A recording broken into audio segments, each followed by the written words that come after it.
नमस्कार मुखिया जी। नमस्ते नमस्ते। गांव के सभी लोग आ गए? हाँ मास्टर जी, बस शंभू का इंतजार। अरे अरे क्या शंभू, कितनी देर कर दी और क्या बात, तुम इतने घबराए हुए क्यों? मुखिया जी, आज तो बस दुर्घटना होते होते रह गई। अरे क्या हुआ? मैं सड़क पार कर रहा था और तभी न जाने ट्रक कहाँ से आ गया। बाल बाल बचा। चलो बैठो बैठ।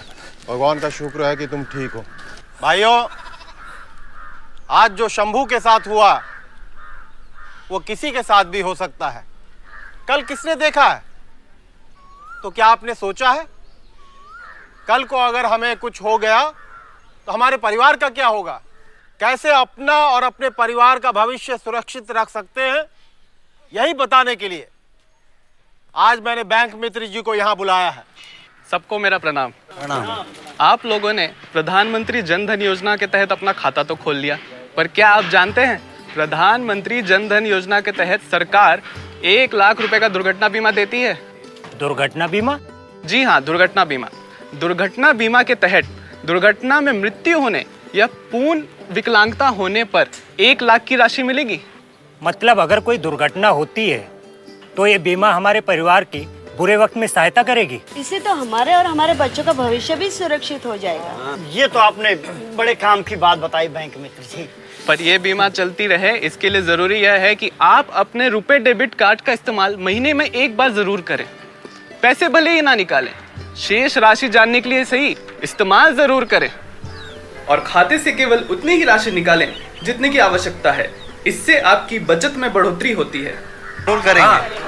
जरूर करें। और अगर हमारी मृत्यु सामान्य रूप से हुई तो? ऐसा होने पर आपके परिवार को 30,000 रुपए का जीवन बीमा लाभ दिया जाएगा, जो 15 अगस्त 2014 से 26 जनवरी 2015 तक बैंक में पहली बार खाता खोल रहे हैं। पर हमारा खाता तो 15 अगस्त के पहले ही खुला है, तो हमें भी कोई बीमा लाभ मिलेगा? जी हाँ, एक और सरल सूक्ष्म बीमा योजना भी है। इस बीमा में ऐसी क्या खास बात है बैंक मित्र जी? इस योजना के तहत कोई भी 10,000 से लेकर 50,000 रुपए तक का बीमा करा सकता है। इस बीमा से आप आने वाली मुसीबतों का सामना आसानी से कर सकते हैं। अगर किसी के घर या खेत में आग लग जाती है, किसी की सेहत बिगड़ जाती है या दुर्घटना हो जाती है, तब वो क्या करेंगे?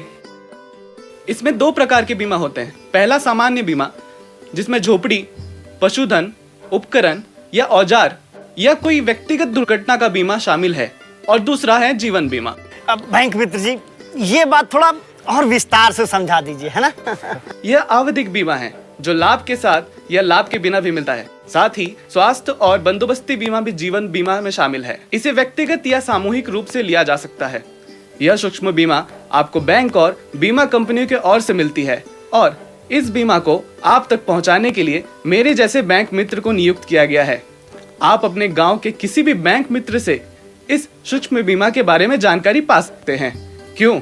हुई ना कम प्रीमियम, यानी कम किश्तों में आपके जान माल की सुरक्षा।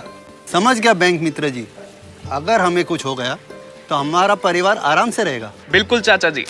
और चाचा जी, अब बात करते हैं तब की जब आप बूढ़े हो जाओगे और काम करना संभव ना हो पाएगा। उस समय भी आप खुद की कमाई पे निर्भर रह सकते हैं और आपको किसी के सामने हाथ फैलाने की जरूरत नहीं है। तो कमाएंगे नहीं तो पैसे कहाँ से आएंगे? आप कल आत्मनिर्भर रह सको, इसकी शुरुआत आपको आज से ही करनी होगी। सरकार के द्वारा शुरू की गई पेंशन योजना स्वावलंबन के जरिए निवेश करके आप सालाना 1,000 से लेकर 12,000 तक निवेश कर सकते हैं। अगर आप ऐसा करते हैं तो सरकार भी 1,000 रुपए सालाना आपके खाते में डालेगी। इस तरह आप अधिक से अधिक निवेश करके अधिक पेंशन पा सकते हैं। तब तक तो काफी बड़ी रकम जमा हो जाएगी, लेकिन मिलेगी कब? इस जमा राशि से अपनी पारिवारिक स्थिति के अनुसार पेंशन प्राप्त कर सकते। मतलब काम से छुटकारा, आमदनी से नहीं। और हाँ, एक बात जरूर याद रखें, सरकार की यह योजना 2016-2017 तक की है, तो जल्द से जल्द इसमें निवेश करिए ताकि आप समय अनुसार समुचित पेंशन पा सके। जी। हाँ तो भाइयों, सारी बात समझ में आ गई? हाँ, अरे जोर से बोलिए हाँ। हाँ। बैंक मित्र जी, आपका बहुत बहुत धन्यवाद मास्टर जी। आपने हम लोगों के फायदे की बात इतनी सरलता से समझाई। जी जी, बहुत बहुत धन्यवाद आप। अरे ताली बजाओ बैंक मित्र जी के लिए। खाता बनेगा अपना भाग्य